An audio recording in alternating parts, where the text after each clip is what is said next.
TF for the family. Hell as you saying, I ain't the man, I go super saiyan when I'm on the beat. Powers of sand, got anything bands, I get to the bands when I'm in the streets. Keyboard Warriors. My stick of new technique. Are you still doing the Ruger 7? No. Say that for the podcast. Okay. We'll say it for the, I'm gonna say it for the podcast because I want to talk about Ruger 7. I don't know why we ain't. I'm gonna adjust you later about that. All right.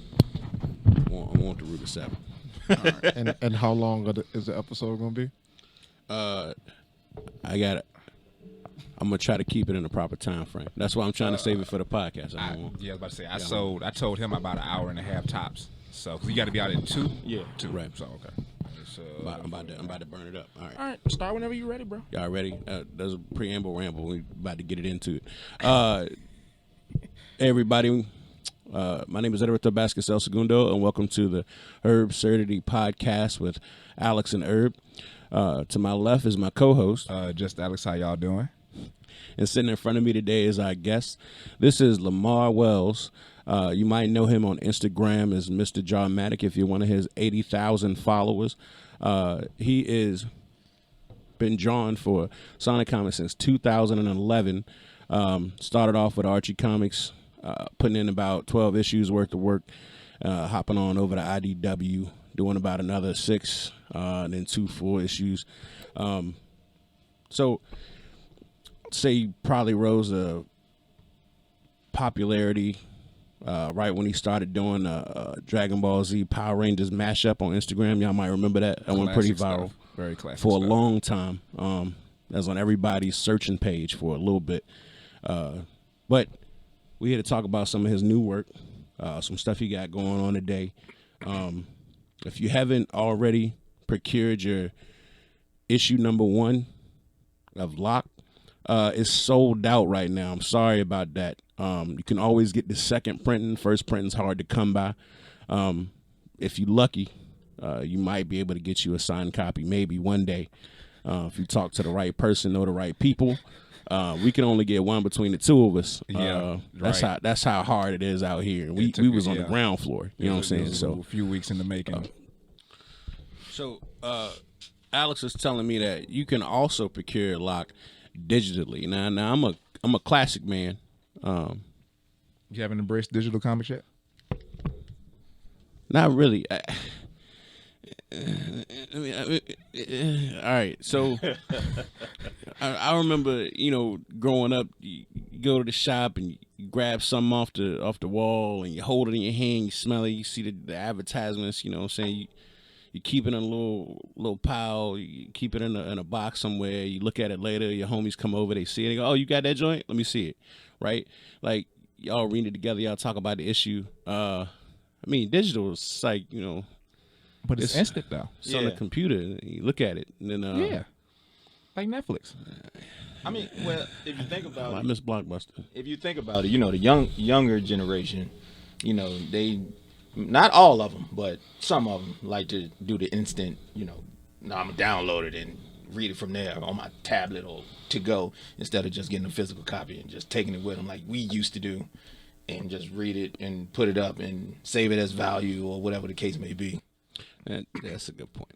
I do think it's definitely a generational thing. Nobody really wants to care about holding on to keepsakes and whatnot no more because they grew up with digital access to everything. They never knew what it felt like to have to carry around a book and keep it dry. Have your mama whoop you if you mess your textbooks up. What? So even textbooks for school are digital now. Like, thank God though. They still cost like $400 when you go to college. Like, why? That's crazy. Why? What am I paying for exactly? There's no paper. Higher education is a scam, but that's a different conversation. That we don't need to have right now. You're right. It's about Lamar over here. First things first, right? Mm-hmm. So I want to get into what made you first, because I don't think people understand who Locke is yet. But when we make it clear who you are, we can make it clear who Locke is, right? So what inspired you to draw? What made you into the artist you are today? Okay. Well, if you want to take it we can take it back to late 80s. What inspired me to draw was Roger Rabbit. If y'all don't know who Roger Rabbit is, they took a live movie and merged it with cartoons. And it was trying to, live with each other. But, Roger Rabbit, and he had his girlfriend, Jessica Rabbit, which was fine. And that was like a lot of people's, cartoon crush back in the day. Right, yeah. So, he was trying to, she was impressed with him. He impressed with her. And he thought, didn't he think she was cheating on him or something? Yeah, because she was playing patty cake with another man. Yeah. But seeing that was like, wow, cartoons can really, live with humans. And I was like, I want to try that. I want to draw something like that. But then later on, the Ninja Turtles popped up. Right. And I was like, ooh. Yeah. I got to draw that.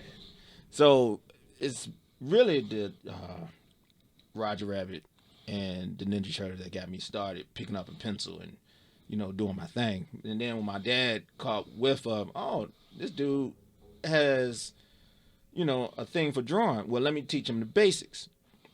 He taught me to, make a square, make a triangle, make a rectangle, and create a house or a car or whatever like that. And took those lessons, and I was like, okay, playing with shapes, I can play with shapes with the turtles as well, because if you think about it, they really like mainly circles and ovals. Right. Yeah. So I incorporated, the shapes with that and just started working on that, and then it came better and better. Then Sonic came out and started working. Basically, a lot of anthropomorphics got me into really drawing. Now, when it came to Locke, further in the years, that started. It was an art war of OCs, which is original characters, back in 2016. I think it was 2016, and everybody wanted to. Well, not everybody, but few people wanted to battle me, but I was like, I don't have no original character. I had like a character that was based off Dragon Ball Z. So Superfly? No, not even that. No, I didn't even bring him out into the world like later on. Wow. So can we explain who Superfly is? Because I'm lost. Okay, well, the Superfly came. I created him back in like elementary school. Oh, make sure you say it directly into the microphone so the world can hear you. I want them to know about Superfly. Okay, well, Superfly came out. I created him back in '93, and that's when I first discovered Dragon Ball Z. Okay. I think it came on. I think it won the WB. What was it? It came on Sundays, and I caught this show by accident.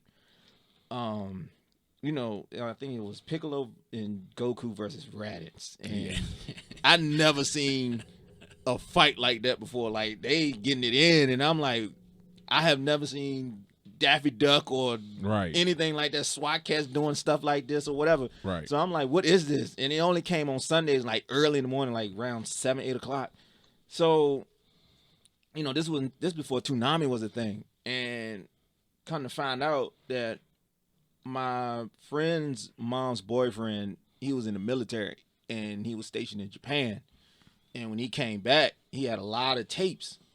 And some of them tapes had anime in it, and a few of them were Dragon Ball Z, but they didn't have no English subtitles, so you watching raw Japanese Dragon Ball. Right. And struggles. Then, I knew who Goku was, but I didn't know what a Super Saiyan was, none of that. So when I saw that, I'm like, oh man, I want to try and draw this stuff. Right. So what I did was I took, might as well say, I ain't gonna lie, copy, and took essence of Sonic, like little features of Sonic, and merged them together and created Superfly.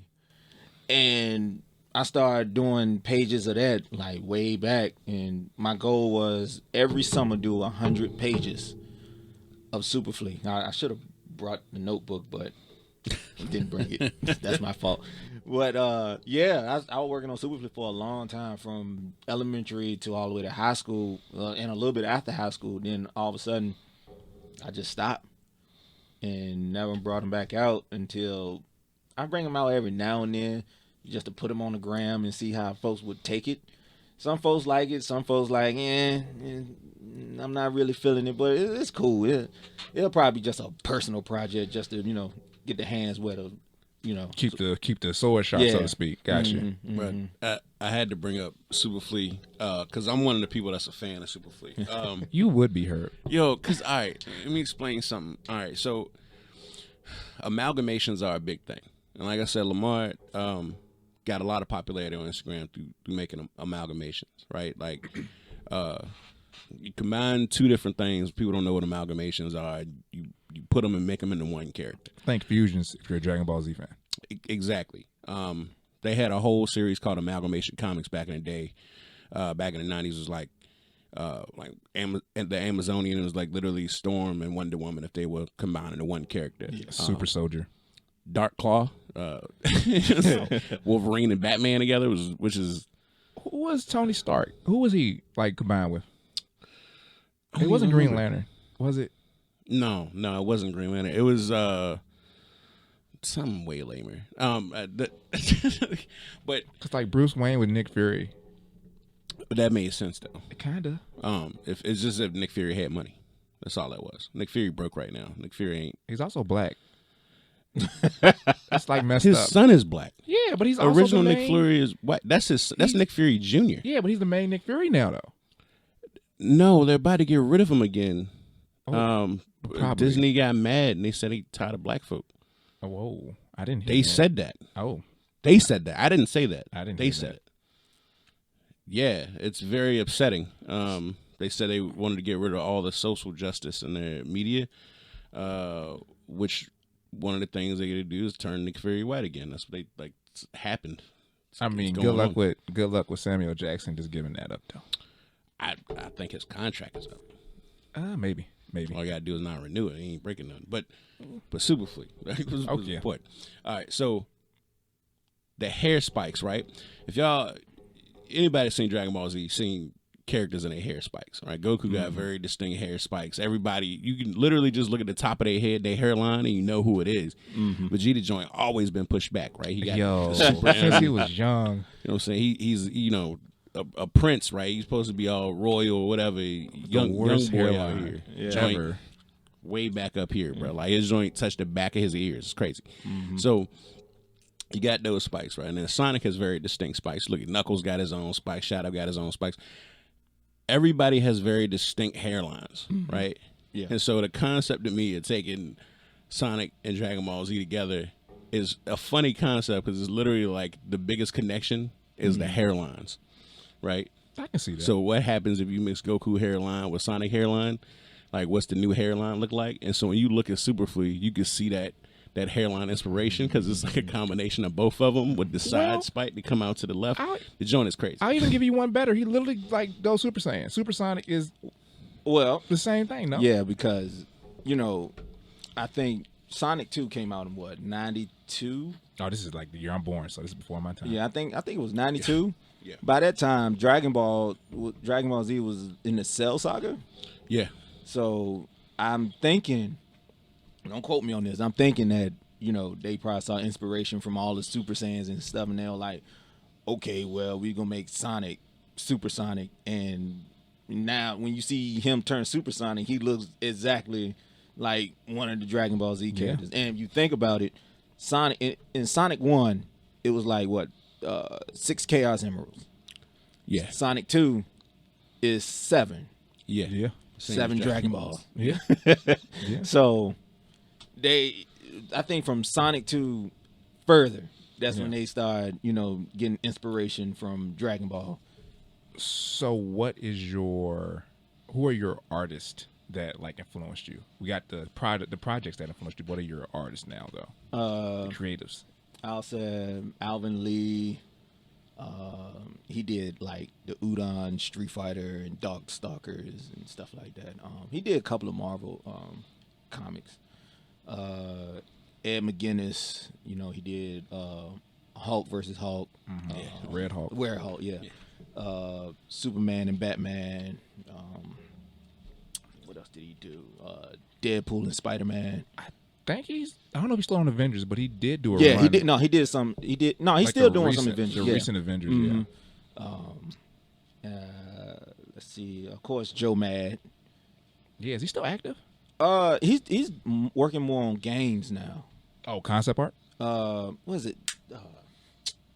Darksiders, I think. He did do the concept art for that. Yeah, I know that for sure. Those are my main three. Now, off the Archie Sonic, who got me to want to do Sonic comics was this guy named Patrick Spaziante. Okay. He did, I think his first issue was issue 24, 25. That was way back in the 90s. That inspired me to do like Sonic comics for real. Okay. Yeah. Okay, so I'm trying to get a gauge for what, because you seem like a 90s, like a late 80s, 90s comic book guy, from what I'm gathering. Yeah. So I was wondering, what did you think about Image when they took off? Well, I didn't really read any Image comics. No Spawn or anything like that. I probably looked at like glimpse of it, like Wildcats and Spawn and stuff like that. But other than that, nah, I didn't really read any Image comics. Okay.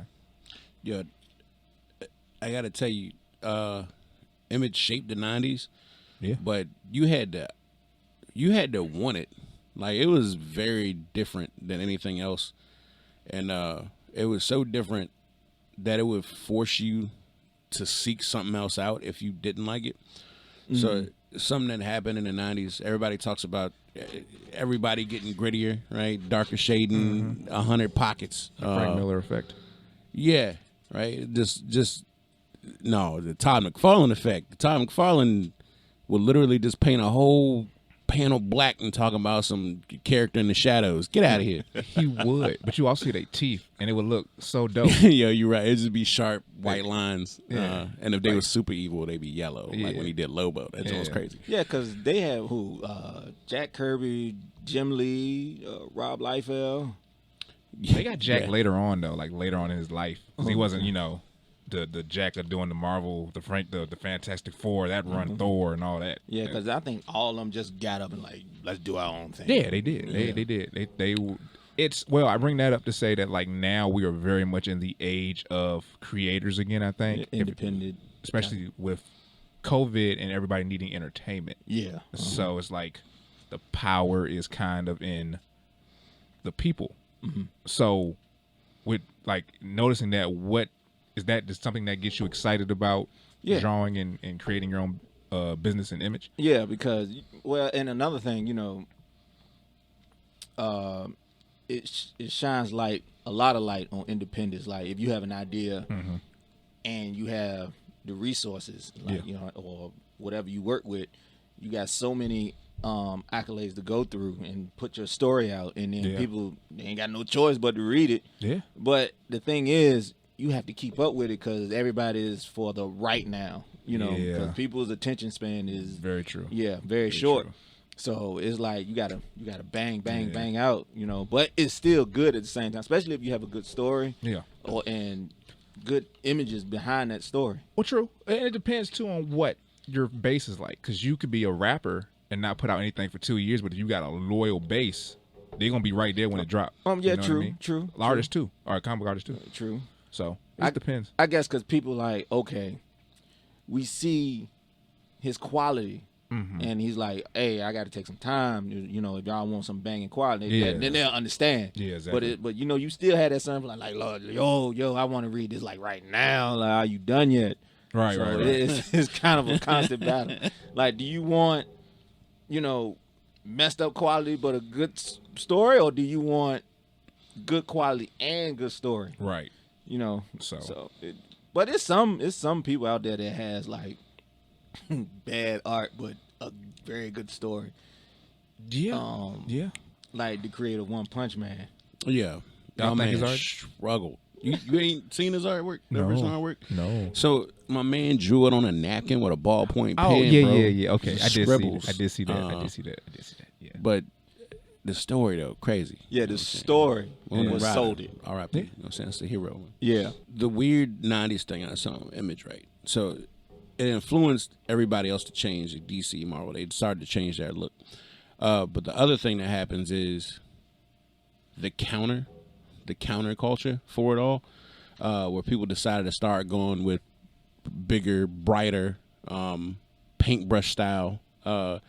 Valiant Comics did that, right? And Valiant Comics survived the entire time that was going on. And the moment that whole grittier looking image stopped, Valiant Comics disappeared because nobody needed the counterculture anymore. Right. And Valiant's back now, but I don't remember. Stop playing with me. Where? You haven't been reading? Well, I haven't been reading Valiant either, but like they're back. They make comics. That's super exciting. I'm glad they're back because they were bankrupt for like a minute. They were, but like, so I don't know anything about the early Valiant run though. I'm familiar with the characters, but I don't know anything but the characters. All right. So you can tell their artwork changed greatly because where everybody else started to go to started to transition into a more digital platform. And for people who don't know how comic books were made beforehand, right? So like it used to be that you painted giant blocks and cells, and then it kind of transitioned into like markers from paint, and then it moved on into people using other mediums. Like you saw a couple color pencil joints, but it still mostly was paint and marker for like a long time. And then in the 90s, technology really progressed to the point where I'm not going to draw fire texture anymore. I'm going to find fire texture and put it over top. And now it looks so good that you're like, ooh, how they put that fire in there. But before it was literally just like, if I'm the artist, I'm going to draw like, all right, this is the shape of the fire. I want it in this location. But I'm not going to draw in wavy fire lines and all that. So I'm going to save myself time because I got to do like another 130 panels, right? So then the colorists come in, and the colorist became digital. And the colorist would literally just take the image, scan it in, and then drop a texture pattern for water. That started happening in the 90s. Mm-hmm. And then they got to the point where they were shading by hand originally, and then that's how you got the image look, was you shade while you're drawing it. So like you just never actually draw the whole thing. You just like, boom, I'm gonna put the black on it now, right? So the colorist gotta color in the last 3 spots. I mean, honestly, there's colorists who started doing that beforehand, and it ruined Jack Kirby's work. Jack Kirby used to get mad about it, and then like it became the style, and he just accepted it. That's actually what happened. He accepted it because he got tired of. He was like, well, people gonna ruin my work. It's whatever. I don't care no more. So what Valiant did was they kept that paintbrush look. They didn't go into the digital textures and all that. Some people say it was a lack of money to have the technology, and some people were like, oh, they just care more about the craft. But what I think really happened was they just kept doing things the old way, and they were so behind the times that anyone who didn't want to transition into the new look stuck with Valiant, and it worked out for them. Yeah, they had a run. And then their storylines were a little more over the top as well. They're a little bit more like adult, I think. Especially if you ever like Heavy Metal 2000, like they did stuff like that. Like it was intense. Which came, I know Vertigo was DC's thing, but when did Marvel Max arrive on the scene? I don't know if either one of y'all know. Around the House of M era. Was it that late? Yeah. Really? So you're talking early 2000s? No. House of M was before that. Not the House of M comic series, the House of M super team. Okay. Moon Knight, Blade, Daredevil. Like Marvel Knights. Yeah. Marvel Knights. They were called the House of M when they went into Marvel Max. Gotcha. Okay. But it was later. Because then characters like the Terror came out with the Max version. The Max version of Terror was crazy. Well, no, just because there's that crazy Punisher run that is it not Garth Ennis? Is it Garth Ennis? Yeah. Okay. Yeah. When my man finally got a gut. So, all right. I'm ready to talk about Locke now. I feel like we had enough history. I wanna talk about Locke because when I was a kid, the first comic books I ever bought, right? I bought 3 issues. My very first comic books ever. That's why I like the stuff I like now. The first one was an issue of She-Hulk, right? We just got cast recently for a show, but go ahead. She did. talk about that later. Yeah. Anybody who's ever watched this podcast before will know my love of She-Hulk and why, because I'm a weird dude. But also, pretty much any comic with a female lead, I'm gonna check out. That's just the way it is. I like dynamic female characters. They're important to me. The second issue I bought was a Captain America comic. I love Cap. That's my guy. You know what I'm saying? I know I'm wearing a Ninja Turtle shirt today with Ninja Turtle socks, but like I've been wearing a Captain America apparel for the past 3 days, and I got a Captain America wallet in my pocket. Like, we own it. And the third thing is Night Stalkers #1, which is Blade had a little squad like in the 90s. Anybody that watched the third Blade movie? Yeah, they were in that one. Yo, they combined two characters into one to make like Ryan Reynolds' character, but still, like, Night Stalkers was a team. And the only reason I even picked up Night Stalkers 1, because like I didn't know nothing about Blade. You didn't really see him in like 90s cartoons or whatever. Like, he was like one episode of 90s Spider-Man. Spider-Man, yeah. Right. So like there's not a whole lot of notoriety for him, but the fact that I saw a person of color on the cover and front and center, this is the main event. The main attraction is a brother with a fade and a leather jacket. And I was like, yeah, I want to see somebody look like my uncle on the joint. Yeah. Yeah, I want to see what he can do. You know what I'm saying? Even though he was British. Yo, let me tell you something though. He was, you know what I'm saying, slicing up angry white folk, and it was like, yeah, get it. That's all I saw as a kid, and I was just like, that's right. You take it back. You know what I'm saying? So I'm a fan of Blade, but I think that's why Locke is important to me. Why I think it's important. I can't remember the last time I saw a brother with dreads on the cover. Brother Voodoo, maybe, or Bishop, an X-Men issue with Bishop on the cover. But that was like, he had a Jerry curl for a while. Yeah, like he had the NWA. Yeah, in the 90s. His hairstyle literally changed with whatever's popular at the time. He Yeah. had the baldy for a minute. He did have a Luke Cage situation going on. And Luke Cage used to have a fade. And before that, he had a fro. Yeah, Yo, So I have an issue of Luke Cage. No, it's Punisher, where Punisher turned black. I don't remember that. Y'all don't know nothing I about remember that issue. That No, is I know wild. that issue. It's a 90s issue. It is wild shit. Yo, He it is is black as fuck. mad offensive. It is. When I bought it, I was like, I need this for some obscene reason. It is wild. No, it's a collector's item. It is. It is. It's horrible. But anyway, Locke is way more important than any of that shit. Yo, Way more yeah. important. I'm tired of characters whose hairstyle only changes with what's popular right now. Exactly. I feel like people forget how to write people of color, and it's not like it's just one person. Like, if they give you a person of color lead, everybody around them white forever. But this ain't the same circumstances. No. So what made you want to do Locke? Like, what inspired it? Okay, like I said, I was in an art war and I ain't have no original character. I was using myself, but I turned myself into a Dragon Ball character, and then I was like, that's not really original, because you're still you use the majority of DBZ features, from like eyes, the nose, and the armor and everything else. So I was like, I got to come up with something better than that. In the process of creating Locke, I was like, what can I use? And I used the inspiration from my Dragon Ball character that I created, and I just took his little one set, took that off, and used that. And I was like, let's put a jacket on him and see how that'll work. And then put the jacket with the I want to say it's lion fur that's on his sleeve and collar and everything. And then I was like, oh, we going somewhere. Put him some knee pads. Put some knee pads. And then I was looking at some Yeezys, the Nike Yeezys, the Red Octobers. Yeah. Yo. And ooh, I was and I was like, amazing shoes. yeah, and I was like, I'm gonna use those, but I'm gonna switch it around a little bit and made into some high shoes. And Knuckles. Yeah, pull it up. And Knuckles played a factor.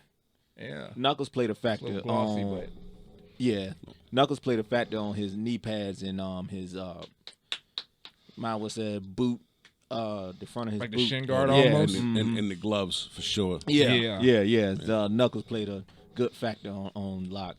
So I created that, and I was like, okay, I'm gonna use myself as the focus target, and yeah, man, put that out. So, can I say what he reminds me of? Yeah, sure. Like, it's Dragon Ball Z clearly. Yeah. But I don't know if you know the Miracle Man, Marvel Man. Oh. Because, like, it's a hero. And now this is, I don't know if I'm going into slight spoiler territory for where Locke may go. But you told me some story ideas that you had up where Locke has an associate or a sidekick named Sprite. Yeah. The one in blue and white, guys. Y'all can see the picture. That he may end up being a potentially very important character later on in the Locke story. Mm-hmm. And like when you told me that, I was like, oh, that's got some Miracle Man, Marvel Man traces. I don't know if you were aware. Mm-mm. Or maybe even Shazam. My little bit of the Shazam family, which is like, that's dope too. Because we don't have that. Well, we got Black Lightning. Black Lightning's the only character with like a black family. No. Black family with powers? Everybody got powers? No. Who's only? That's not true. What's the other one? Mr. Terrific also got the Terrific family. Yeah. I got a whole shirt. Name them. Oh, can I name them all? Name 'em. I can't name them all because they're barely used. Mr. Terrific's barely used. He got his own comic book now. But they all got super intelligence. That's the thing. Okay, they're all geniuses. So even his children is like out here. Well, like I IQ will say there's only one prominent black family outside of with the Wakandans, like Shuri and T'Challa, but there's only two of them. It's only two of them. It's like a whole bunch of Zodians as a race. Yeah. Yeah. I'm saying that correct? Yes, okay. Zodians, yes. Okay. So, and if you want to introduce any more characters, I see you got a shirt on. I got a shirt on as well. Is of course Locke, Sprite, and then you have Sway, Silverback, and Rod, and all those characters came from inspiration from my friends, my homeboys that I grew up with since second grade. And their characteristics is also part of their character as well, Based in real life. Which I mean, hey, that's cool. Yeah. Silverback is like the character who was evil, and then one day he took a good look at himself and was like, yo, I don't want to do this anymore. I done what I did. I done slaughtered so many people. It's time for a change. And because the reason why he was doing all bad, doing all the negative things, because he wanted to impress his mom. His mom is like a very evil person, and he wanted his mom love, so he started doing evil stuff to impress her. But she was just using him to get her jobs done as a pawn. You want to win my love, you got to do what I say, and he'll do it. Now, he got tired of it, and he was like, yo, I'm leaving like the whole planet. So he was actually the first one that went to Earth before Locke and Sprite. Sway, which is Silverback's brother, he's the opposite. Now, his thing is he was more on his father's side. Like, I'm not gonna do what mom said. Get out of here. I'm my own person. But don't get him twisted, because he's very psychotic. But his thing is he can be a villain. He always says, I could be a bad guy. It's easy, but it's boring. He said the only thing bad guys do is just kidnap a pretty girl, have her for hostage, then the good guy come and spoil your plan. That's no fun. Right. He said, to be honest, heroes get all the girls, and they ain't gotta threaten them to get none. So why not be a good guy? But don't cross me now. I have some bad guy tendencies. Like, I'll save your life, but you gotta pay me. Oh, so he's a mercenary. Yeah. So if somebody snatch your purse, I'm gonna get it back for you, but you gonna give me some money out that purse. And if you don't have the money, I just give it back to the robbers, because obviously you don't deserve this purse. So he's a hero for hire, like a Luke Cage, then basically, almost. But the thing is, he's more like, I do my own thing. But only thing he doesn't like liars. He doesn't like people taking advantage of him, because that's what his mom did. Like, his mom lied to him big time, because his mom, I can't tell that. why they're beefing, because they'll basically tell the whole story. But whenever you mention his mom name in front of him, that's it. And that's when his psychoticness starts creeping out. And Sway is more like of a shadow character. Like anything that has like a shadow in it, he can like dive in it or use it to his advantage. Things like that. He can create shadow creatures or stuff like that. Now Rod, on the other hand, his backstory is that he was in a village of his own until an alien type creature came and took over and slaughtered his family. And he was young, and he was like, one day I'm gonna slaughter you. And the beast was like, you know what? How about I teach you how to do it? And Rob was like, okay, yeah. And that's the thing, he taught him the ways and everything. He's like, okay, now I'm gonna take you back to your village, and I want you to do what you need to do. He killed the alien, but the people was like, you've been gone for so many years, and you just off this monster in front of us. How we know you won't end this the whole time? So Rod is like, I ain't had nothing to do with it. I did this for y'all. And he was like, the villagers like, I think this was planned. So the villagers went against Rod, and Rod had no choice but to defend himself. And he slaughtered the rest of the village. Now, since he done that, now he's stuck with like visions of all the people he slaughtered and everything. And it turned into like one big nightmare. Something similar to what Kratos had to go through. Okay, from God of War. And now he lives with that nightmare. He tries to kill himself, but he can't kill himself. Now, are these characters on Locke's side? Or are they? Basically, they are, because all of them have the same agenda, which is, take down the main villain Nimmer. But they don't consider themselves like, we're not a team. Like we do our own thing. Right. We just with y'all because we have the same agenda. But other than that, I don't give a fuck about what you do. That sound like the Defenders, the original Defenders. Yeah, like we all just in the same space with a common goal. Yeah. That next thing you know, the team rotated out 137 times, but they still got the same crib somehow. Because Sprite is more of the positive. Like, I want to keep this together. We, as a unit, we can dominate, but y'all attitudes got to change. That is actually all right. So we're talking about 90s inspiration. That's a classic 90s team up method. They used to call that the Marvel team up method. Anybody ever read Marvel team up? The actual comic Marvel team up. You got to fight first, right? You don't rock with each other. And then you got to realize, like, oh wait, we got the same enemy. I'm a hero. You a hero. Yeah. This dude over here is trash. Let's go fight him together. But after this, we ain't cool no more. We're going back to fight. But then all of a sudden, y'all realize y'all both like chocolate ice cream. Y'all like, or pizza. Maybe you ain't so bad. We like the same type of pizza and ice cream. Maybe we could team up again in issue number 2. Exactly. Exactly. And then issue 15, they fight again. You know what I'm saying? Because it's been a year. Yo, and we got to keep this going. Hawk and Thing come to blows literally every other issue. They're in together. Bro, but then they play poker together, which is weird. I know. It's weird. Like, Thing be cheating. Thing be cheating all the time. Like, Knowing what's going to happen. Hawk came to the Thing's Holocaust celebration. Yeah. Like, what you doing, bro? They just you need yours. Hawk slapped them in the face. Yeah, because then Thing, him and his girl went on the beach and on vacation, and Hawk popped up and kicked sand in his face. Yeah, and he was like, man, God, dog, man, we got to go through this again. Yeah, he's like Peter and that chicken. They just fight. Every time, bro. But then they call each other. Yo, how your mama doing, man? Yeah, ain't seen you in a while. You doing all right? Yeah, we doing all right. Heard you got a new woman. Is it working out for you? There's a cover for Immortal Hulk, which, by the way, is a fantastic book. I can't explain all of it. Just find it if you find it.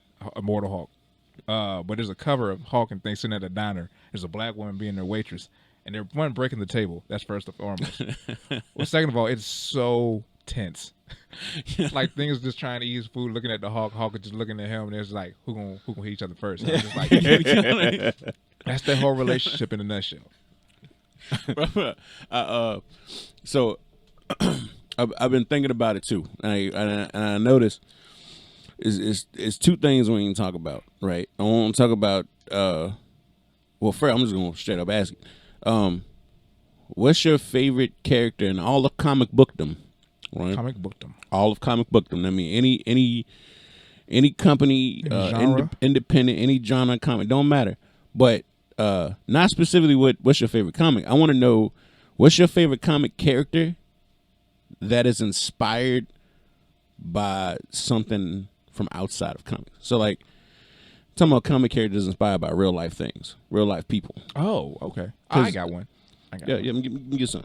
Oh, Miss Marvel, the current Miss Marvel, Kamala Khan. All right.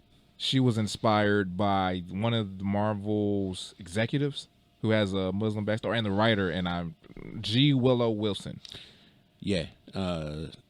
I saw her work featuring like Girl Comics issue 1, the Marvel release. That I'm a huge fan of Miss Marvel. Yeah. All right, so my favorite that's inspired by a real life character is Contessa Valentina Allegra de la Fontaine. She used to be Nick Fury's girl, Nick Fury Senior, not Junior, by the way. So Colonel Fury, not General Fury.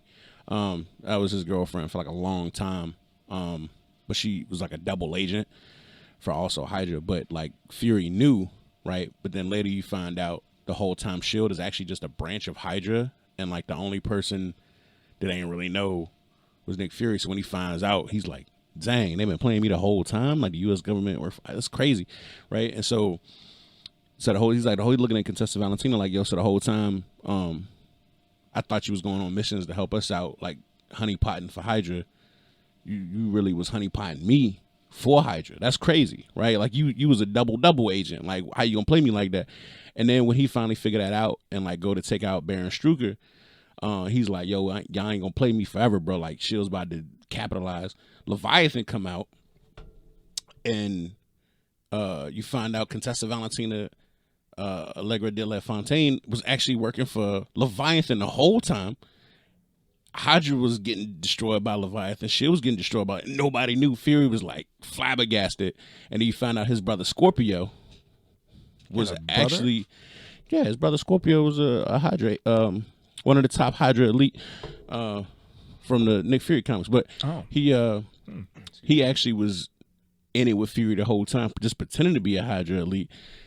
Boom, kills Baron Strucker. It was an intense run. But anyway, she's inspired by Contessa Castiglione, who was a real life honeypot spy.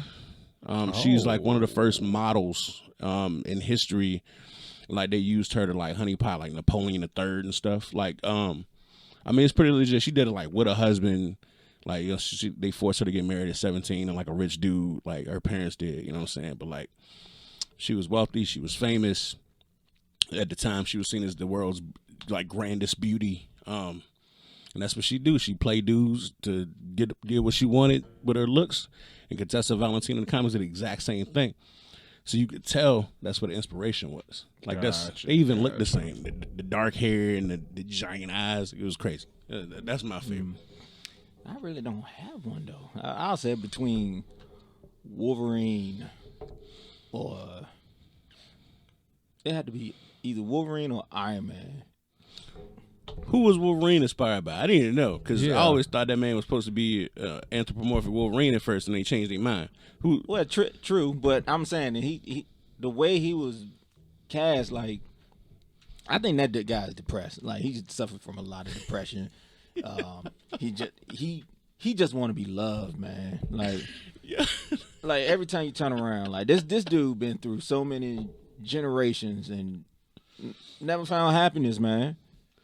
Yo, yeah, that's a good point. I think he got to be inspired by somebody sad. Yeah, somebody that has depression and anxiety. Yeah, that's true. His personality got to be crafted, bro. There's no way they just came up with that. But I mean, Cap has got a similar story to Wolverine. Not entirely. Everybody I love dead.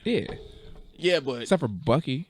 Yeah, that's about it. Yeah, but then he stole on me. Like, you know, it's a good point. But also, well, I don't want to get into the weird part, but like the fact that like he met his former lover's great niece. Yeah. And then like she looks the exact same. That was a retcon. I'm just but originally it was her little sister. Oh, that's even worse. No, it's not worse. Because all right, look, like you pop up, right? You know what I'm saying? You see your old girl from back in the day. She's like, dang, I thought she was dead. Yeah. I got married. I can't just clown, Hugh like that. This is probably some dude name. I don't even remember his name. He probably named Hugh. You know what I'm saying? You could tell because like, all right. So she got married, but like she was still Peggy Carter. Like she didn't even care about that dude last name. Like he was just like he was so unimportant of a character. Oh yeah, compared to Cap. Come on now. You know what I'm saying? It was like she said it in another room where he just in there like, what's going on, baby girl? And she like, oh, well, Hugh in another room. But I mean, he might be listening, tripping and stuff. But you know what I'm saying? My little sister over here, you know what I'm saying? She down, whatever. She's still single. He was like, all right. And they didn't even really rock with each other at first. It was like he was on some how you doing, miss. Yeah. Was good. And then he like walked away, like, have a nice day. And then later, he found out she was an agent of S.H.I.E.L.D. He didn't know that. And then he seen her handling the Glock, you know what I'm saying, real quick and doing some training montage. And he was like, oh, she got skills. Yo, okay, we with it. Movie Cap was so offended when he found out. Yeah, he was, man. Because he was so offended. You mean to to tell me you could handle a gun this whole time? Yeah. I was out here by myself. We out here doing laundry? That's crazy. Yeah. Like, let Nick Fury bleed out in my apartment? Like, I felt some type of way because their relationship is one of my favorite in comic books for long-lasting relationships because you don't have a lot of them. Relationships be quick. Every black person remember when Black Panther and Storm got married. Yeah, but their marriage was a ruse and it was never gonna last. It was because was on some BET shit. He was trying Ta-Nehisi. Nah, it wasn't Ta-Nehisi. That was not Ta-Nehisi. Oh no, that was Reggie Hudlin. No, yes, it was. It was Christopher Priest. No, Eric Jerome Dickey, bruh. Reggie Hudlin wrote that, dog. Eric Jerome Dickey wrote the wedding. He might have wrote the wedding. But he wrote the story wedding setting that up was Reggie Hudlin's back. But Eric Jerome Dickey, who is not a comic writer, by the way, he is just we call it black romance, like black urban fiction is what they call it, urban fiction artist. And he's the one that did the wedding issue because I got that joint framed on the wall right now. It was a wedding gift.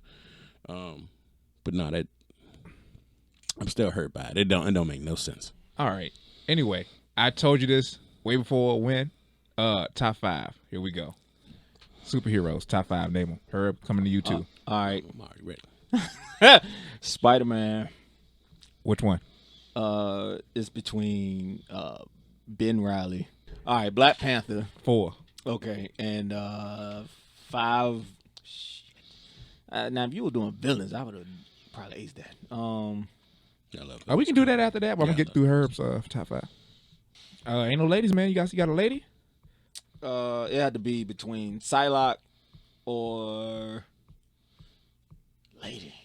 She-Hulk. Storm. Well, Wonder Storm. Woman. Vixen. Nope. I don't have no DC. I'm just naming them. But Psylocke. Jubilee. No. What's with y'all? Jubilee don't get no love. No. I like Jubilee, but it's nobody's favorite. Yeah, no, because her powers are horrible. Even Asian girls is like, that's not my favorite. Dazzler. No. Stop playing. She in my top 5. I had to say Psylocke. I'll go with Psylocke. Psylocke for the Betty White. All right. Betty. Go ahead, her. So I'm mad, bro. Dazzler is in my top 5, bro. Don't clown me, bro. All right. So, all right. You know, Taylor Swift was gonna play her in the movie. No. Yeah. Originally, it was supposed to be Bo Derek. I don't know if y'all knew. They were supposed to make a movie back in the 70s. Yeah. But no. They made a whole album and everything. Dazzler is was supposed to be a licensed character, but then they made the comic before they made the movie and the album.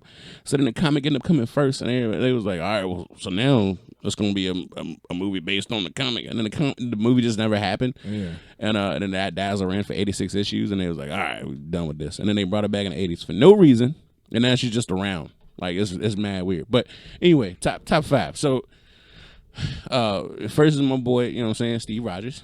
Okay. But you know what? No, not just Steve Rogers. Captain America as a whole. Because when my Captain America was black for a while, I really appreciated it. Oh, Falcon? Yeah, when they let Sam finally carry the shield. I wanted the better writer. I like when Bucky was doing it. Like, just the mantle of Captain America is dope. Except the the other 4 Captain Americas that aren't US agent. Sam or Bucky. It's another black So- guy too. So when U.S. Agent did it, he's better as U.S. Agent. As Captain America, he was trash. The White Sam, who was like Captain America for a whole issue, trash. The one from the 50s, who later becomes like Patriot or Flag something? Smasher. Oh, it's a Flag Smasher? Yeah, he's just like a Klansman for Hydra, basically. Okay. So who's the Patriot though? It's a Patriot though, right? yeah, that was the third one. Okay. So okay. yeah, most of them became villains. Yeah. You know, except U.S. Agent, but it's trash. But All right, we're still on one with your top. yeah. All right, so number 2 is The Question. Originally from Charleston Comics, moved on to DC Comics, inspired the character Rorschach. Yep. He's not as conservative as Rorschach. He's not as super all-righty. But, you know, Question is amazing and underrated. That mask is amazing. It's Like perfect. Yeah. He stole it from Bane. The third one, right, is She-Hulk. So that's very clear. Number 4 is Flash. It's just too powerful. Which which Flash? I'm a Barry. I'm a Wally fan. You're a Wally fan? I'm a Wally Yeah, I fan. am too. But I like the there's jokes. so much more Barry content now. I know, and I think it's because people get confused about who Barry is. Barry was always very staunch and boring. He was very white brief underwear. But Jeff forever. Johns loved Barry, so that's why we have so much Barry. Yeah, and they just gave him part of Wally's personality. Yeah. Yeah. Which is weird. So like people actually like Wally and don't realize they think they like Barry, but like even when y'all watching the show, y'all watch the show, which I don't watch. But y'all watch it like Oh, you don't watch anytime y'all hear Barry crack a joke, that's Wally. Yeah. Barry ain't never crack a joke in the Silver Age comics. Not ever. That was the most dry, boring. I'm gonna stop crying today. Like, what you gonna do next? Then I'm gonna go have a nice nap and go to bed by 9. I'm like, all right, thanks, Barry. I mean, that was all of DC's heroes, to be fair. Except for like Batman, because he's Batman. But Yeah, he was dark and brooding. he's always been that way. Aquaman used to, you know what I'm saying? He used to get it in. Oh, and the 5th is Dazzler. I really do. She really is in my top 5. I got 3 Dazzler action figures like on the side of my next to my couch right now. Like, facts. Just chilling. Yeah. All right. My top 5. Superman, number 1, obviously. Several tattoos that demonstrate this point. Number 2, Spider-Man. If you ask me which Spider-Man, I'm gonna have to say either Spider-Punk or Nah, that's dope. I wasn't expecting it. yeah, that's a deep cut. Or Ben Reilly as well. That design is fantastic. Yeah, I love Ben Riley's design. Man. It's fantastic. So Spider-Man 2099 also is okay. Puerto Rican. Yeah, Oscar. Woo. Okay, so number 3, Flash. But I'm gonna have to say Barry, just because I did so much more Barry content. I know. What's that? I'm at 4 now. Yeah. Kyle Rayner, Green Lantern, 90s baby. What? Yeah, I'm a 90s baby. I had that toy. I've never read a single Kyle Rayner story. Don't care. Love him. You over John? Yeah. Oh, Yeah. snap. No, the but here's- black community gonna be mad. But here's my black character is Spawn though. Okay. Number 5. No, that's a good He had to black redeem himself. character. Yeah. I had a whole Spawn phase where like I had a airbrush shirt of Spawn made. He was holding one of the swords from Soul Calibur and shit. I love Spawn, dude. I love Spawn. Yeah, that's what's up. Yeah. I might have a picture of that. I might have to post it. I gotta find it. All right, now we since it's easier for you, we doing villains next. Then let's pop. Yeah, it. pop All it. right, you get it. Okay. Number 1, Magneto. Strong pick. The Malcolm X of X-Men. That's the one. That's facts. Okay. Number 2. Well, I'm gonna go with Sabretooth. Sabretooth is number 2. All right. Carnage. 3. Okay. Number 4, Venom, but I can't call Venom a villain per se. His initial run was as a villain. Yeah. Yeah, he is an anti-hero now. Yeah. So He was a part of the Avengers actually in the comics. Yeah, like he's been a part of. So he makes more sense on Thunderbolts, but Yeah, he does. that I don't know. When he went solo, he was just straight hero. It wasn't even like an anti-hero at one point. He was like killing people. I eat brains of chocolate. I'm gonna eat chocolate bars and fight Ghost Rider. It's weird. All right, last one. Thanos. Yeah, Mad Titan. All right. So my villain joint is also Fantastic super Four. quick, really. Oh, we all know who number 1 is. No, y'all don't. Y'all don't know. Y'all don't. I know who they think it is, but that's number 2. All right. Number 1, all right, is Black Manta. You know what I'm saying? I rock with Black Manta off rip. The problem is, Also amazing design. Don't nobody give Black Manta no credit. It's not enough Black Manta content in the world because he's a black man, right? That's why. If he was a white man in that suit, it'd be everywhere because he's so dope. But because he's a black man, they don't want to hear it. Wouldn't be as hard if it was white, though. No, I'm talking about the man underneath. I don't care about. I'm talking about the man underneath the helmet was a black man. The man, when the first time he revealed the Aquaman, he took the helmet off, and Aquaman's, you're a Negro. Like he was so upset. He said it just like that. He's like, you're a black man. Oh my god. And he goes, my name is Black Man. Yeah, it's exactly. It's not. In the name. It's not Black Manta. You've been saying it wrong. That's not my fault. You know what I'm saying? I told you black man isn't my name, son. In the name. Because DC ain't know how to do nothing for black characters. Son Aqualad? Yeah. That was a retcon version. Original Aqualad was literally just a little white boy. Yeah. But because DC really was not a big fan of having dark skinned characters ever. Yeah. So they fired Marv Wolfman for trying to put a black member in the Teen Titans. So they just drunk some diversity juice and let's have Aqualad. No, they kept losing money because Marvel did it. Marvel kept making black characters successful, and then, all right. So this what happened. Black Panther came out, and they actually had like a black letterer. Like, so they made sure like black people were always involved with Black Panther. Marvel's done that from the beginning, right? There's always a black member of the crew creating Black Panther. And then they were like, all right, that's the first, you know what I'm saying, Jungle Adventures. Like, this is the first time we got a black lead in the joint. They was like, all right, boom. Luke Cage got his own comic now. That's the first African American to ever have his own comic. What's up? And then like people just stopped caring about DC because like if you was black, you won't read nothing DC at that point because all the black characters was at Marvel. So then they was like, all right, well we got our Green Lantern black now. What's good? And they was like, I was going to say, when did Jon Stewart come about? After Luke Cage. And so it was like, yeah, but you just turned a character we already had black. That's not the same. So all the white fans of Green Lantern was mad. It was like, well, I don't want to just read this dark face guy about saving my galaxy. That's ridiculous. and then it took them a while to finally, like, the first black hero they had was Tay-Rock, a member of the Legion of Superheroes, which literally Legion of Superheroes were made from like the C list of everything else that failed. Misfit toys. Yeah, they literally didn't know what comics to put them in, so they put them all in one comic. Which means they literally had a black guy, and they were just like, "What do we do with a black guy?"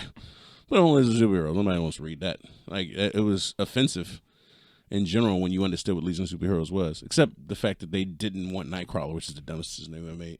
I'm not going to combine segments, but we need to talk about Milestone after we do this 5-hero thing. Oh, that was the second part of the thing I wanted to talk about. Remember I said it was 2 things I had to address? Okay. That was the second one. Okay. Dwayne McDuffie and Aaron McGruder, because Lamar clearly is inspired by them too. Yes. Yes. Well, no. So what was that? My villains? I got sidetracked. Oh, Black Manta. I was still That's number one. Yeah. All right. Number 2 is Dr. Doom. It's Victor Von Doom. Obviously, everybody know. I don't because it's every version of him. 2099 Doom, same Doom. Don't matter what year it is, what decade it is. That boy travels through history and whip up on everybody and is undefeated. Right? I hate Doom because of people like you, Herb. The only person to ever defeat Doom was Dazzler. Nope. Facts. Nope. That's facts. Nobody else. Oh, I'm sorry, Ant-Man. Scott Lang Ant-Man also. He beat up on Doom really bad. Yo, like 1v1. He tore him up. Doom cried, and he asked Scott Lang to please leave his house. that actually happened. He ripped his mask off. You must have never read Secret Wars, because Reed. Oh, I read it. Reed also was putting hands on Doom. No, and T'Challa with the Infinity Gauntlet was putting hands on Doom. No. Okay. He lost. No, he didn't lose. Dr. Doom said, "I'm gonna let y'all take this, what you think is a W, because y'all need it, because y'all hate yourselves for real. Y'all think y'all, go back home to these mediocre women y'all got and these mediocre living dwellings you got, and I'm gonna go back to my castle with my whole country full of ladies, and I'm about to have a smooth day. No, he stole Reed Richards' family. Don't do that. He stole their Because family. Reed Richards said some slick stuff to him in school one time. He didn't like it. He demanded his whole You know how petty you got to be. It's super petty. But Reed Richards, like, all right, so my man was like, yo, I'm trying to talk to my moms, but don't talk to me right now. I'm doing something. And Reed Richards was like, I don't know about those calculations. He's like, bruh, get out my face. I'm just going to change it when you're not looking. He was like, bruh, don't do that. Get out my face. And so he changed him back, right? But he don't know if Reed Richards actually changed him or not. So he just sat there and started messing with his own calculations because he overthought it because Reed wouldn't leave him alone. Nobody asked for Reed's help, but he gave it to him, right? That's why he's mad at Reed. Because Reed got up in his business for no reason. Look, mad Marvel heroes are like actually villains of the story, which is when I get to my top 5, I got you. But go ahead and finish yours. Reed is the villain to me. All right, so I'm sorry. It's Black Manta. It's Dr. Doom, right? We on 2. It's 3 right now. So I think Red Skull, because you need a pure villain. Like, you can always feel bad for whatever villain or say they got a particular blah, blah, blah. But there's no way... Like, there's nothing about Red Skull that ever makes you go, maybe he had a rough life. Nah, he was a janitor. Adolf Hitler said, I can turn any red-blooded German into a super soldier Nazi. And he looked at him and said, you want to be the world's best Nazi they ever seen? He was like, yeah, all right. And then he just like, all right, what you do? Man, I hate everything. I hate everybody. I don't like nothing. I had a kid and I ain't like it. Like, spat on it, burned it. Like, that's what I do. And it was like, yeah, you a wild guy, man. Even the Joker was like, I don't rock a Red Skull. He tripping. He big crazy. He too mad for me. I don't like that. You know what I'm saying? Red Skull was completely logical. He's just insane. You know what I'm saying? Now, number 4, this is not from the world of comic books. It's from the world of metahuman fiction, which is superheroes in novel form, right? So, guy Austin Grossman wrote my favorite novel. It's called Soon I Will Be Invincible. The main character in that, right, is phenomenal. Bruh, just Dr. Impossible. Like, just classic Silver Age style villain. Like, you can't see the Golden Age inspiration. Like, you literally just walking around with, like, I'm making rays. I'm a kidnap the president, and I'm a threaten to yank down the moon and hold it hostage. Like, you know. Oh, wow. Yeah. Yeah, that's some classic stuff. So it's all about him being, like, breaking out and, like, he being old hat. But the quote-unquote Avenger-style team at the time is, like, going through them weird changes and everybody getting old or a little bit of drug addict, right? The Superman of their world is missing, right? Like, yo, so Superman did it. They go missing, and all these other like alternative stories. He's a plot device. Yeah, unfortunately. I mean, so was Goku. Like, yeah, that's the whole thing. thing. Get to the point where you're so powerful, you're just a plot device. You're not a character no more. So nobody know how to write for you no more. Like, they give up. All right, so that's number 4. Number 5. Right, number 5 is a little. It's a little odd, but all right. So, the suspense is killing. No, because it's embarrassing, bruh. And no, it's an embarrassing villain, and I don't want to. I mean, just say it. We're not judging. Well, not yet. Okay, so how much you guys know about the she's now Carol Danvers' Miss Marvel run? How much you guys know about that? A little bit. You got to say some names. There's a character called Pound Cake. Like, it's like if you, it's like one of her signature villains, but like if you in the world of villain lexicon, it's like a D-list. Like, her Wikipedia page is probably like a half a bullet. Like, it's embarrassing. What can she do? She's just got super strength, but she's on this team of like these 3 ladies who are like wrestlers, and you know that unlimited wrestling league they had for a minute. Like, they were in that, and like, you know, she just Pound Cake. It's because it sounds adorable, but it does. but she like super thick with spikes all over her, bro. So her name don't even make no sense. Oh God. But it, all right. Like, if you count Submariner as a villain, right? Yeah. The first anti-hero. He would be number one. Yeah. And it would make my whole top List 5 reset. different. But Yeah. I just like Pound Cake's design. You could have just said that from the beginning. You didn't have to do all that. This is really embarrassing, guys, but I like thickly drawn women characters. It's okay.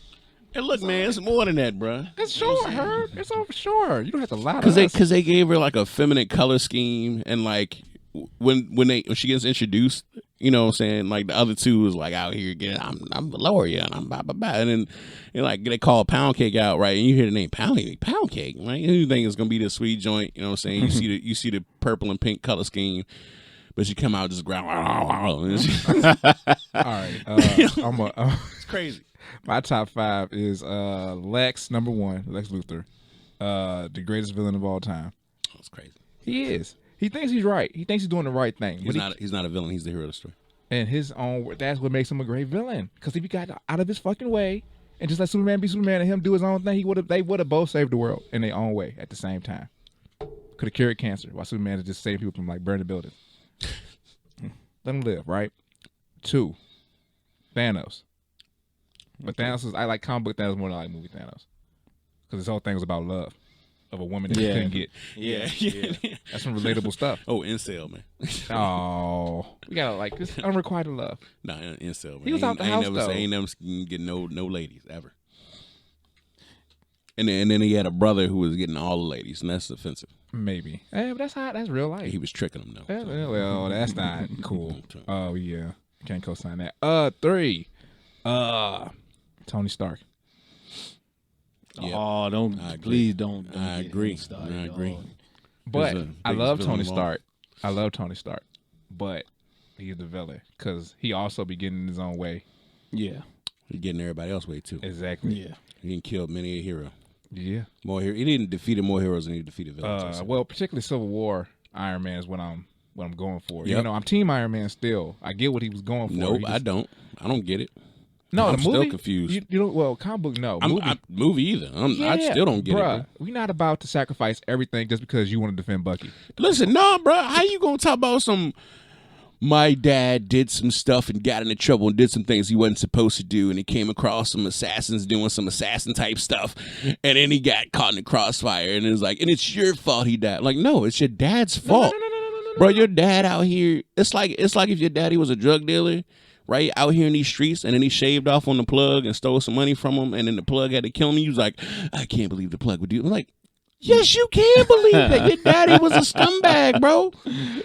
I ain't talking about that man was dirty. Whoa, no. I ain't talking about his dad. I'm talking about Black Panther dying and them blaming it on Bucky. And then he didn't even want to like bring Bucky in for questioning. Exactly. I mean, now Bucky had a whole bunch of bodies on him because you know he was an assassin for Hydra. But still, he did. Exactly. They fought for no reason. But Tony Stark didn't even care about. Well, after look, no. Now after he found out he killed his mom, that's also the most relatable thing ever. Because that's how I would have felt too. She was also dirty. His mom's. She was dirty too. Well, also he created Ultron and. That's where I'm saying he's. Hey, bro. Now he's an alcoholic. You know what I'm saying? He spat in everybody's face he ever knew. He stole from Banner and then shot him into a rocket because Banner was like, "Y'all about to snitch on everybody because you keep stealing my work, taking my money, bro, trying to take my girls." And he was like, "Yeah, this man dangerous, man. I'm about to shoot him onto another planet and then kill his wife and kids." And then when he come back, like, bro, I want to shoot the fade with just you. Because you played me. And then he threw all the Avengers. I totally thought through all the Avengers in front of him. And immediately he was like, hey, everybody, the Hawk wants to fight you all. And like, he didn't. He wanted to fight one man. And then he saw Reed and he was like, you might could catch it too, right? And then Tony was like, Black Panther, he wants to fight us for no reason. He was like, and Black Panther was like, us? And he went to Namor. Namor always wants smoke. So Namor was like, I do whatever. I'm down for whatever, son. And then he saw the Hawk come back. He was like, hey, you want to fight the water? And he was like, no. He was like, oh, cool. Thank God. I'm going to stay down here, boy. Yeah. We good. 4. So Tony Stark the worst. 4 Dr. Doom fans. What's up, Herb?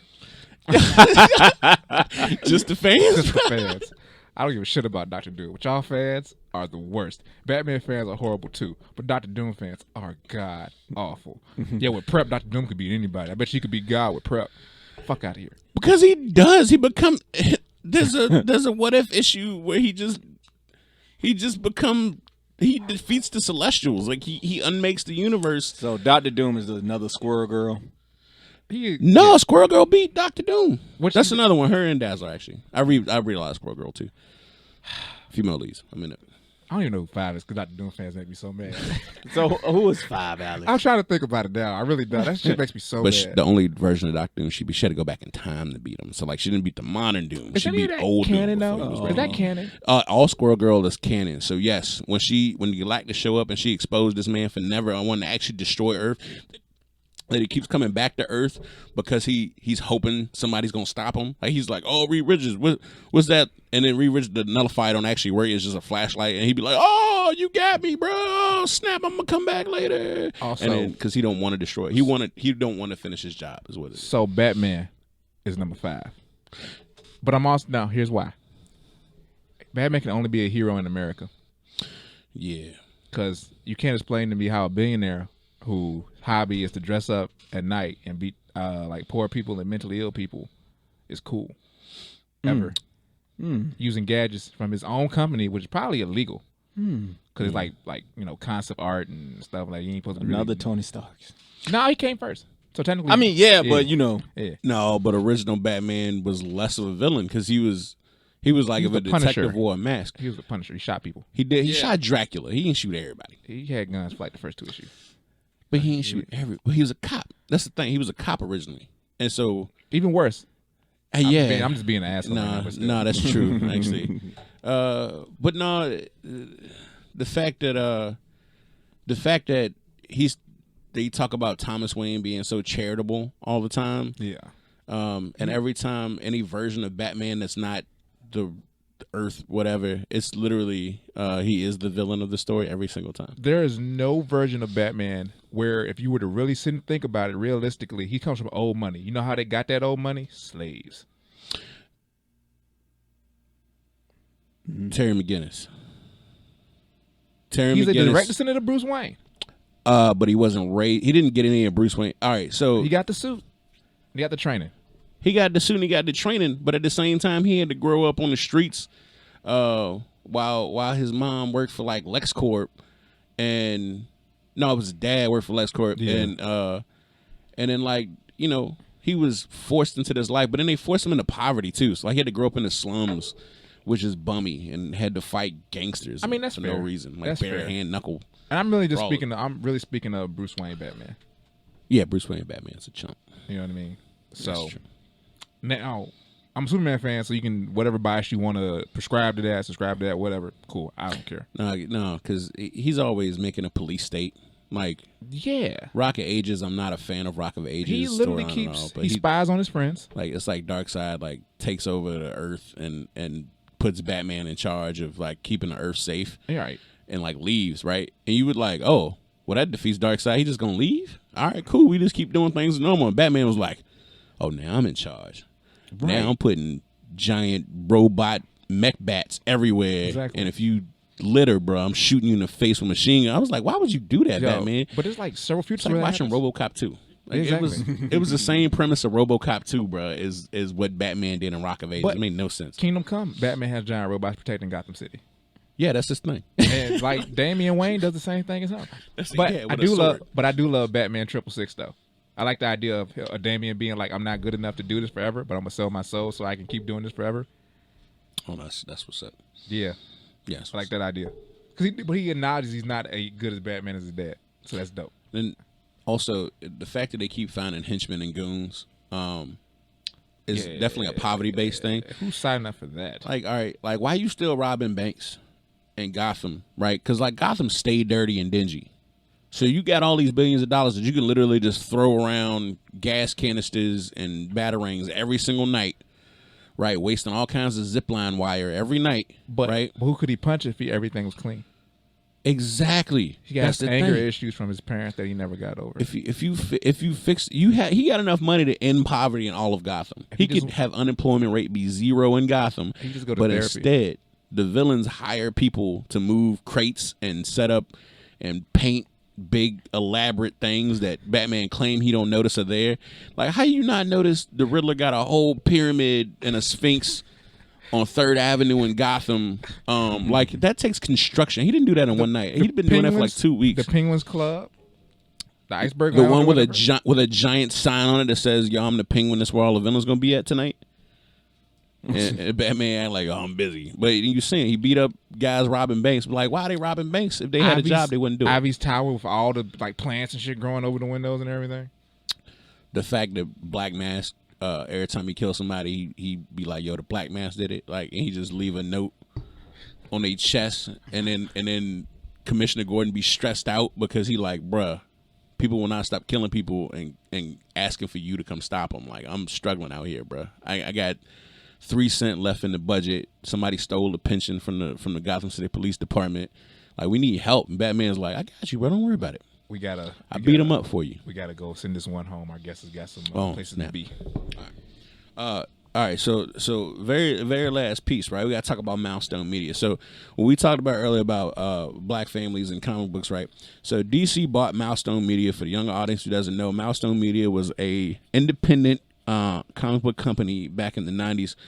Dwayne McDuffie, Aaron McGruder. So if anybody's seen Boondocks, read Boondocks, like that's some same people, right? So Static Shock, Icon, Rocket, Hard Drive, Cloud9, like all these people later were coming to DC Comics when they bought out Milestone Media, but they all come from somewhere else. And so the benefit of Milestone Media was it was a lot of people of color. I mean, they had a couple white characters, and they had a couple clown buffoonery situations going on, like Buck Wild, the loudmouth mercenary, who literally was there to mock what they felt Luke Cage was in Marvel. So they used their platform to mock what they thought white writers did to black characters and other platforms, while simultaneously trying to lift up what they thought people of color should be represented as by giving them real problems, real life solutions, and not having them all be identical. A lot of characters are exactly the same. The angry black man, this is angry, like Michael B. Jordan, like you just say everybody Michael B. Jordan in comics, for the most part. Yeah, he's played more characters. Also, Killmonger is a slight honorable mention as a villain. But go ahead. Just because of the movie version, the comic book version is goofy. Yeah, but no, Michael B. Jordan is the same character in everything he plays because he did Fruitvale Station, which is a good movie. And then he decided that he didn't want to have range no more else. Which Michael B. Jordan likes Lamar's stuff. So Yeah, if you listen to this full Michael B. Jordan, you deserved your Oscar.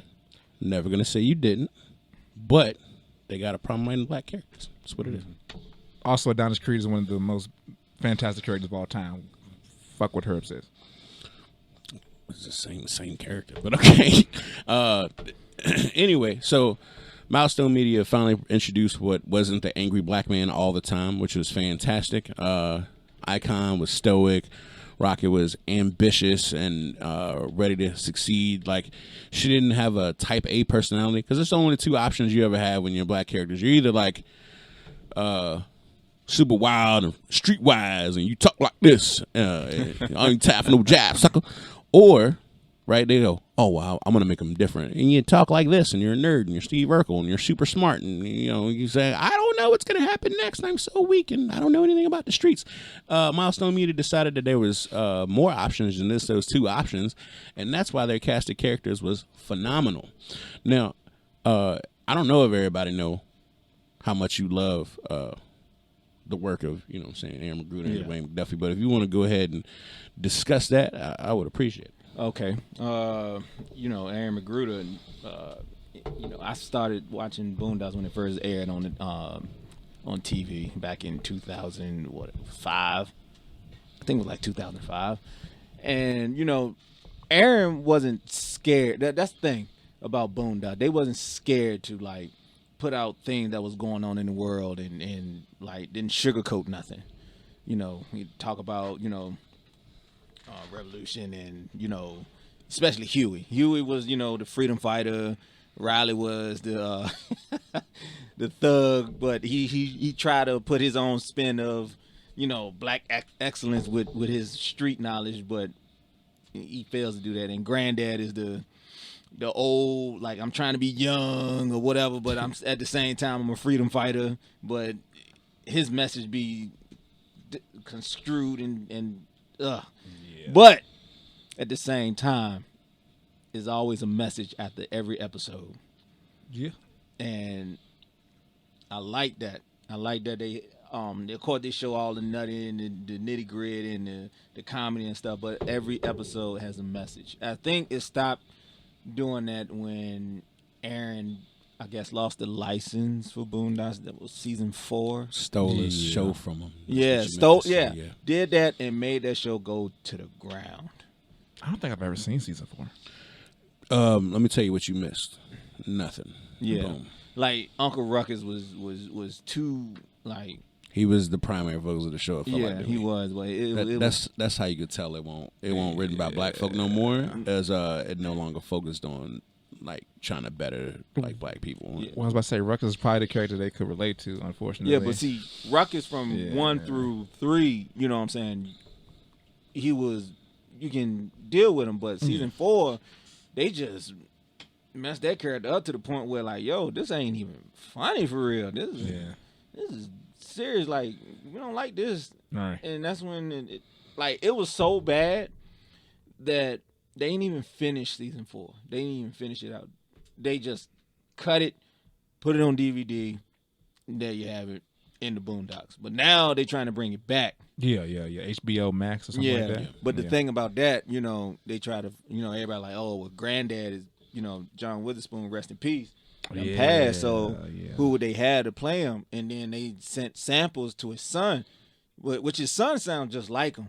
Mm-hmm. But, and there's a video that he put out that he's not going to be doing the voice of Granddad. They gave it to somebody else. And even he said, like, that doesn't make sense. How you going to give it to somebody else when me, that's been with my dad my whole life, know his, like, every move, every voice, everything like that, can't get the part.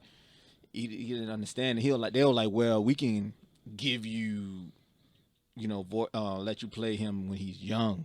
And they're like, no, because that's probably not even majority of the episodes, probably like 1 or 2 episodes. How come I just can't do his main voice? And you're like, oh, we got somebody else. And then he's like, you know what? Forget it. Who they get? They don't know yet. We don't know yet. Are they white? No, I think we'll know. I think we'll know when the show actually comes out. All right. So, one last thing. Show them your tattoos. Show them. Well, I got the Afro Samurai thing on my left arm. Kuma on the bottom. Suduru when she was young on the opposite side. And Afro was in the back. My plan was to get everybody else on the rib cage, but money became a factor. Yeah. All right. Speaking of money becoming a factor, let's not forget you can purchase Lock digitally. You can try to get you a hard copy. They're hard to come by. When are you doing another T-shirts? Oh no, keep going. I was saying when you going to do another round of physical books. I know you had a round of 50 that just released. Yeah. And it's sold out. It probably won't be a big bunch. It'll probably like maybe 20. Super limited. Yeah, I might do another run probably maybe the end of October. Okay, so keep your eyes put on his Instagram.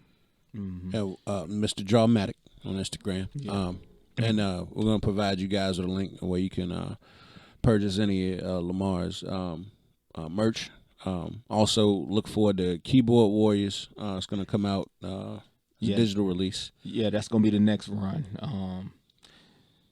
That will probably debut. You know what? No, I'm gonna keep that a secret. Yeah, y'all see it. Y'all see it when y'all see it. But it's gonna be soon, though. Stay tuned for it. You blink, you miss it, and that's it. You might not get it again. And Ruger 7. We ain't gonna talk about the lack of Ruger 7 in my life.